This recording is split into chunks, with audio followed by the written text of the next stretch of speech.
Donc je vous le disais tout à l'heure, Mathieu Bray, responsable de l'intersyndicale du rectorat qui a débrayé la semaine dernière, est sur le plateau. On va parler avec lui des besoins de prise en charge sanitaire, sociaux de certains de nos élèves. Bonjour Monsieur Bray. Bonjour. Vous allez bien ? Très bien. Merci. Vous avez débrayé la semaine dernière, c'était une journée d'appel national. Vous avez organisé un vaste mouvement devant le lycée de Kahani, un mouvement que je qualifierais de positif, puisque quand on écoute les prises de parole, les revendications, elles avaient quand même pour but de construire et d'améliorer le quotidien des élèves. Tout à fait. Alors, ce n'était pas un appel national, hein, Oui. C'était un appel local. L'intersyndicale était composée de FO, CGT et Sud. Mais même avec la FSU, on a les mêmes revendications. Oui. Hein. Les revendications, c'est pour toute l'éducation à Mayotte. On n'est pas entendu. On n'est pas entendu. Hein. C'est pour ça qu'on a fait quelque chose de local. On assiste à une déprofessionnalisation de notre, des professeurs. On fait, comment dire... Ça veut dire quoi, Monsieur Bray, une déprofessionnalisation ? Alors, on passe par la contractualisation, on passe par la précarité, on passe par... prenons exemple simplement avec moi-même, je suis professeur de chinois et je dis bonjour à mes anciens élèves. Je n'ai plus d'élèves de chinois. Je suis mis en français contre ma volonté. Et c'est quelque chose de personnel, mais qui montre quel effet ça fait devant des élèves de devoir, avoir des personnes qui sont non qualifiées dans certains domaines. Et pour enseigner. Voilà, on doit mettre des personnes devant des élèves. On est dans une politique du chiffre et qui n'est pas du tout en face des attentes de la jeunesse. Il faut intéresser les jeunes. Il faut intéresser les jeunes, il faut avoir les moyens. Et actuellement, dans l'éducation, alors les revendications de mardi dernier, c'était pour les assistantes sociales, c'était pour les AED. Alors justement, les assistantes sociales, vous m'avez envoyé de nombreuses vidéos, des échanges que vous avez eus avec les personnes qui étaient en grève devant le lycée de Kahani.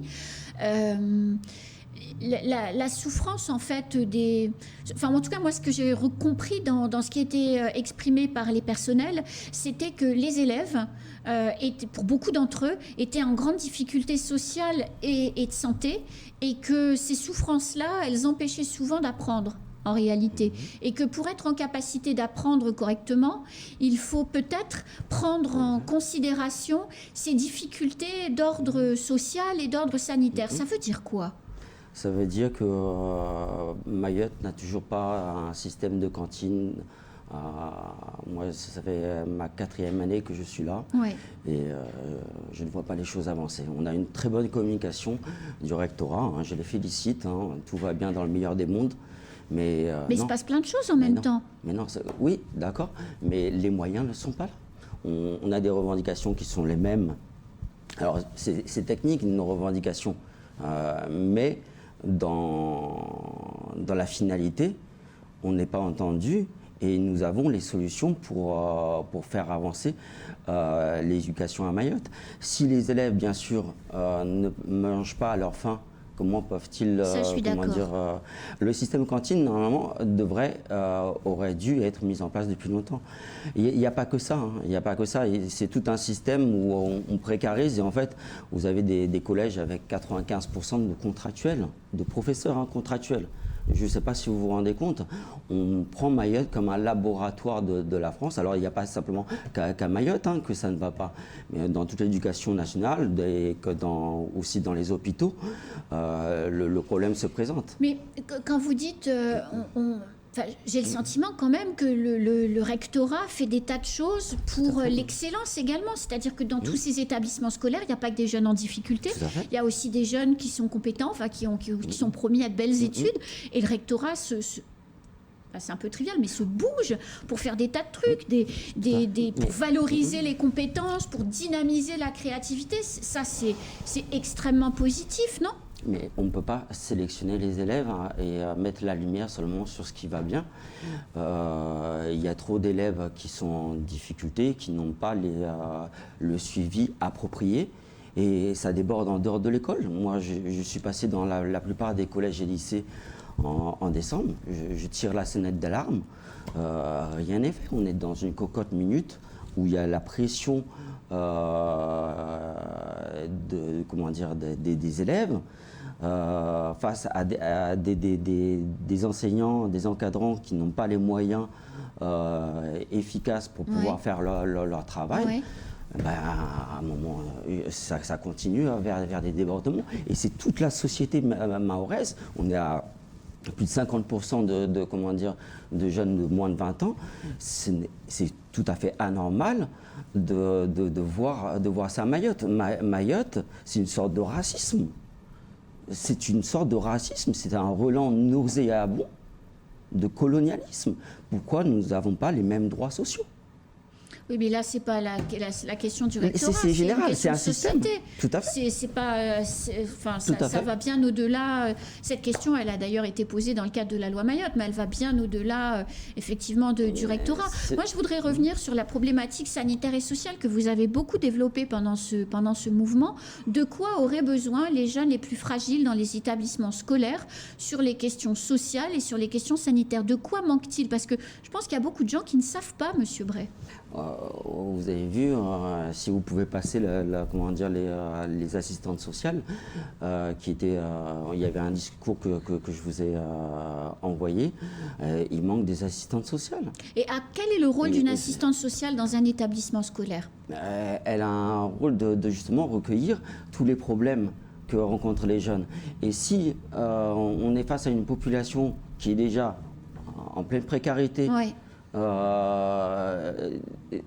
On est face à des centaines, des milliers d'élèves et les assistantes sociales ne peuvent pas suivre et faire leur travail. C'est comme dans l'hôpital public, c'est la même chose.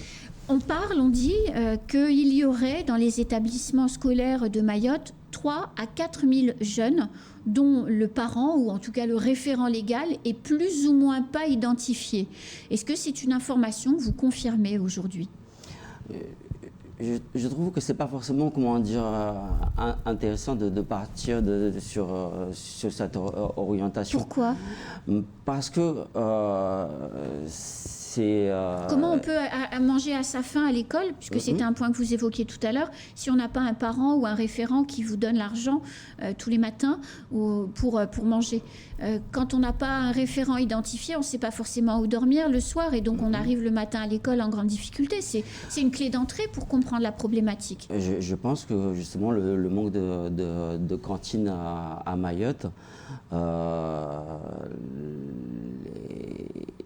est une responsabilité de l'État.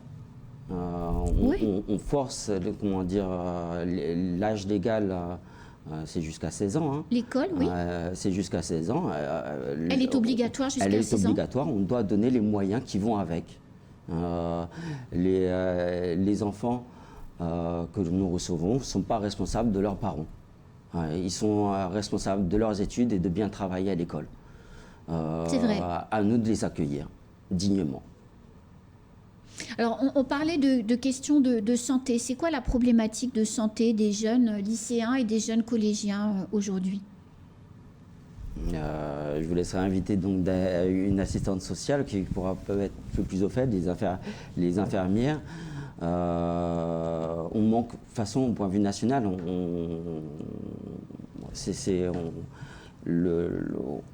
on emploie de moins en moins par rapport l'encadrement est très faible, par rapport aux besoins qu'il y a.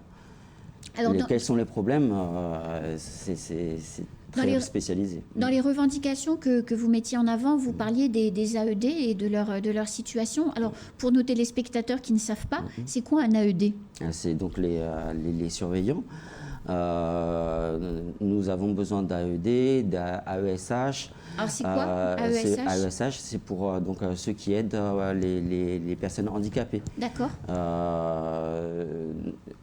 il y a plein de revendications qui ne sont pas entendues. Alors, et pas simplement, donc, les AED, c'est un point qui est important, puisque vous disiez qu'ils avaient un statut précaire. Donc les AED, c'est les surveillants, hein, ce qu'on appelait, quand on était peut-être, nous, un peu plus jeunes, les pions, hein, c'est ça. Voilà. Le rectorat, la direction du rectorat dit que finalement, le statut précaire que certains pouvaient avoir est en train d'être terminé, puisqu'ils vont obtenir un CDI. Donc il n'y a plus de statut précaire aux AED.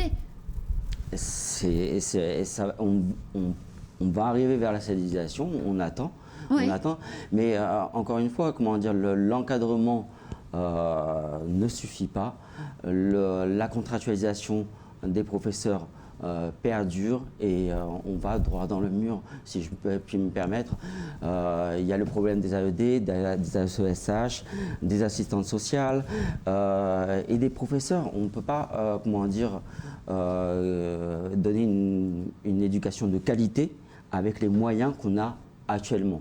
L'indexation de la Réunion, tandis que l'on réclame depuis bien longtemps, n'est toujours pas à l'ordre du jour.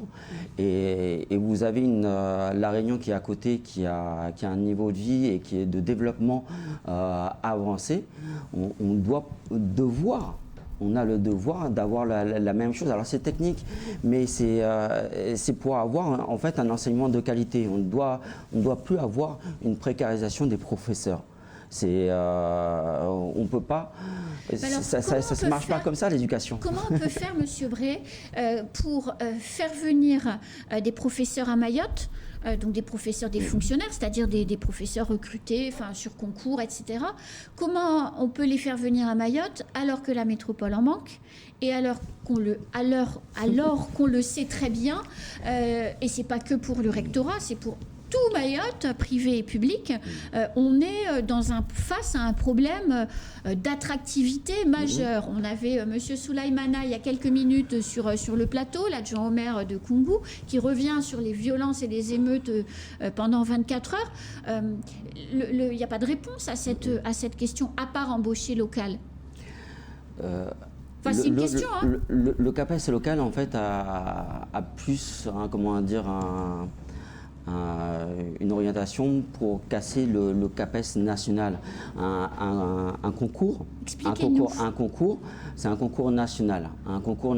Ouais. On a les meilleurs nationaux qui deviennent professeurs ou quand on passe les concours. C'est comme ça. Le fait d'avoir quelque chose de local, c'est démagogique. On va recruter localement. Mais en effet, vous avez bien dit, le problème se pose dans toute la France.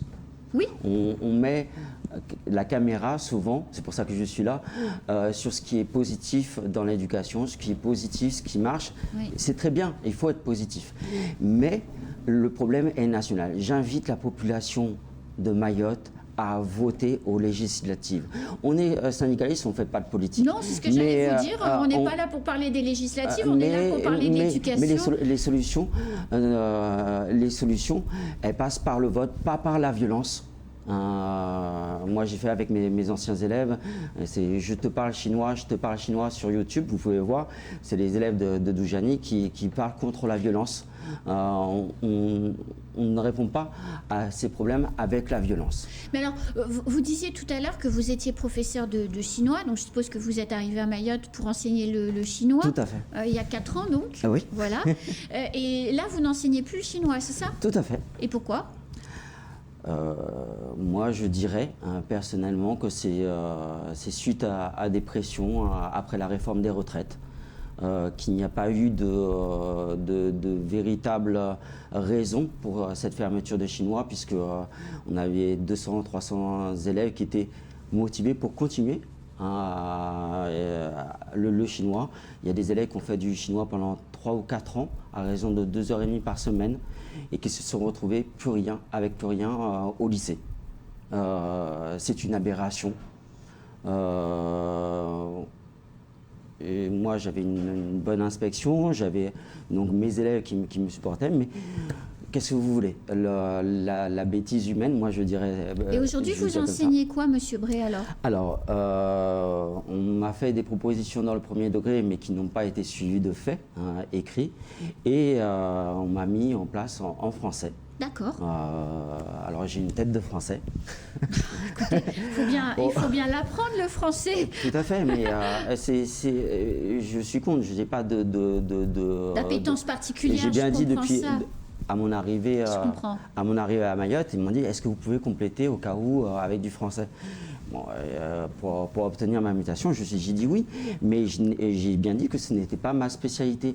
Le problème, on a des non-lecteurs, ceux qui ne savent pas lire, et vous avez des élèves qui ne peuvent pas avancer. On est dans des classes qui ne sont pas de niveau, et les élèves qui sont en difficulté retardent ceux qui veulent avancer. L'enseignement du français, c'est pareil. Il faut être professionnel. C'est pas demain, on met n'importe qui devant des élèves parce qu'il est français, il peut enseigner le français. Ça ne marche pas comme ça. Il y a de l'expérience, il y a du métier.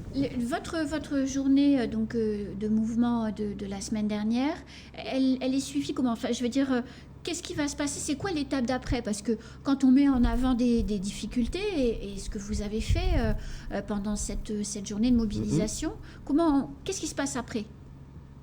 Qu'est-ce qui se passe après? C'est un appel au secours, c'est un appel à l'éveil citoyen. Le fait d'avoir fait avant les élections législatives, je pense que c'est pour aussi interpeller les élus, les futurs élus, sur la question centrale de l'éducation et de la santé à Mayotte. On est souvent centré dans les médias sur le sécuritaire, sur l'immigration, mais à la base, un enfant qui est occupé, qui a du travail et qui est intéressé à l'école, il ne va pas aller faire de bêtises. On est d'accord. On est d'accord. Merci beaucoup, en tout cas, de ce temps que vous nous avez consacré, Merci des explications invité. fournies. Merci beaucoup. Merci beaucoup. C'est la fin de ce temps de parole. Tout de suite, la suite de nos programmes.